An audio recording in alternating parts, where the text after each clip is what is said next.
இந்த தப்பை மட்டும் இனி மறந்தும் கூட செய்து விடாதீர்கள். பிறந்த உடனே குழந்தைக்கு ஜாதகம் பார்ப்பது சரியானதா? பலரும் வீட்டில் குழந்தை பிறந்த உடனேயே ஜாதகத்தை பார்க்க ஜோதிடரை பார்க்க செல்வார்கள்.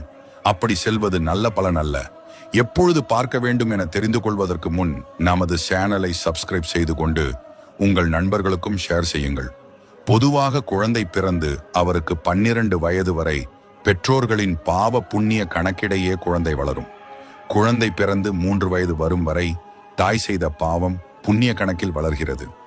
3 முதல் 6 வயது வரை தந்தை செய்யும் பாவம் புண்ணிய கணக்கிலே வளரும். 6 முதல் 12 வயது வரை தாய் வீடு குலதெய்வம், அதாவது அம்மாவின் அப்பா வழிபாட்டனார் குலதெய்வமே பாவ புண்ணிய கணக்கில் வளர்க்கும். 12 வயதுக்கு பிறகு தந்தை வழி குலதெய்வத்தின் பாவ புண்ணிய கணக்கிலேயே வளரத் தொடங்கும். பிறந்து 12 வயதுக்கு பிறகுதான் அந்த குழந்தை செய்யும் பாவ புண்ணியங்கள் அவர்களையே போய் சேரும்.